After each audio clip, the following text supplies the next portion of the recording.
दुनिया की बड़ी बड़ी राजनीतिक हस्तियों से हाथ मिलाने वाला, बॉलीवुड से लेकर हॉलीवुड की खूबसूरत हसीनाओं को बगल में रखने वाला, देश का सबसे बड़ा भगोड़ा डायमंड कारोबारी नीरव मोदी अब जल्द ही अपने पूरे कुनबे के साथ भारतीय जेलों में खड़ा दिख सकता है। 14,000 करोड़ रुपए का घोटाला करके देश छोड़ भागा हीरा कारोबारी नीरव मोदी भारत की जांच एजेंसियों के कारण अब नई मुश्किल में फंस गया है। भारत की जांच एजेंसियों को पता चल चुका है कि वह अपने परिवार के साथ लंदन में रह रहा है और वहां डायमंड का कारोबार भी कर रहा है। इसके बाद भारत ने उसे वापस लाने की कोशिशें तेज कर दी हैं, लेकिन नीरव मोदी की असल मुश्किल तो अब शुरू होने वाली है, क्योंकि देश की जांच एजेंसियां नीरव मोदी के साथ उसके परिवार को भी बोरिया बिस्तर बांधकर भारत लाने की तैयारी में जुट गई हैं। प्रवर्तन निदेशालय के मामलों की सुनवाई करने वाली दिल्ली की एक विशेष अदालत ने पीएनबी घोटाले में नीरव मोदी की पत्नी एमी के खिलाफ गैर जमानती वारंट जारी कर दिया है, क्योंकि ईडी ने पीएनबी घोटाले की जो दूसरी चार्जशीट अदालत में दायर की है, उसमें न सिर्फ नीरव मोदी की पत्नी एमी बल्कि उसके दो भाई निशाल मोदी और नेहल मोदी को भी आरोपी बनाया गया है। इसके अलावा नीरव मोदी की बहन पूर्वी मेहता को भी घोटाले का दोषी बताया गया है। प्रवर्तन निदेशालय ने अपनी चार्जशीट में आरोप लगाया है कि नीरव मोदी ने अमेरिका के सेंट्रल पार्क में $3 अरब यानी करीब 207 करोड़ रुपए की 2 प्रॉपर्टी खरीदी और इन्हें बाद में मोदी ने अपनी पत्नी एमी के नाम ट्रांसफ़र कर दिया। यानी घोटाले से कमाई गई रकम कहाँ गई इसका पता ना चल सके, इसलिए इसे अपनी पत्नी के नाम ट्रांसफ़र कर दिया।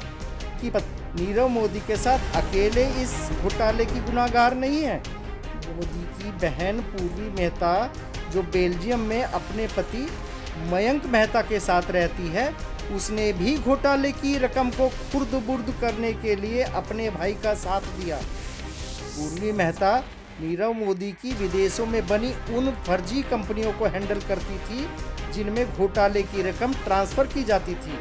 इसके बाद पूर्वी मेहता फर्जी कंपनियों के खातों से रकम को कहीं दूसरी जगह ट्रांसफ़र कर देती थी। यानी मास्टरमाइंड भाई की बहन भी घोटाले करने की मास्टरमाइंड थी। पूर्वी मेहता की इस घोटाले में मिली भगत के बाद जांच एजेंसियों ने उसके खिलाफ भी रेड कॉर्नर नोटिस जारी कर दिया है। उसके खिलाफ प्रत्यर्पण की कार्यवाही शुरू हो चुकी है। नीरव मोदी के दोनों भाई निशाल मोदी और नेहाल मोदी भी कुछ इसी तरह से अपने भाई नीरव मोदी के फर्जीवाड़े में उसकी मदद करते थे। आपको बता दें कि नीरव मोदी पंजाब नेशनल बैंक से 14,000 करोड़ रुपए का लोन लेकर फर्जीवाड़े से विदेश भाग गया था, जिसके बाद देश की तमाम जांच एजेंसियां उसे दुनिया भर में तलाश कर रही थी। लेकिन मोदी पिछले दिनों अपने परिवार के साथ लंदन में पाया गया। एक अखबार ने उसका स्टिंग ऑपरेशन कर लिया, जिसके बाद पूरे भारत में जांच एजेंसियों में इस बात को लेकर जांच पड़ताल शुरू हो गई। पता चला कि नीरव मोदी ने लंदन में डायमंड का बिजनेस भी शुरू कर दिया है। बस इसी के बाद देश की तमाम एजेंसियां उसे भारत लाने की कोशिशों में जुट गई हैं। विदेश मंत्रालय ने नीरव मोदी और उसके परिवार को बोरिया बिस्तर समेत भारत लाने के लिए युद्ध स्तर पर तैयारियां शुरू कर दी हैं। ब्रिटिश हुकूमत के साथ भारत सरकार लगातार बातचीत कर रही है। हालांकि नीरव मोदी और उसके परिवार को भारत लाने के लिए एक अदालती प्रक्रिया होगी, जिसके बाद ही उसे भारत लाया जा सकेगा। लेकिन जांच एजेंसियों की बात पर भरोसा करें तो अगले कुछ महीनों में नीरव मोदी और उसका परिवार भारतीय जेलों का मेहमान बना दिख सकता है। तो भैया, नीरव मोदी, भले ही कल तक आप देश और दुनिया के बड़े बड़े नेताओं के साथ हाथ मिलाते रहे हो और उनके साथ फ़ोटो खिंचवाते रहे हो, भले ही दुनिया की सबसे खूबसूरत लड़कियाँ, चाहे वो हॉलीवुड की हो चाहे बॉलीवुड की हो, आपकी महफिलों की शोभा बढ़ाती रही हो, लेकिन फिलहाल तो मोदी जी आप अपने कुनबे के साथ हिंदुस्तानी जेलों का खाना खाने के लिए तैयार हो जाइए।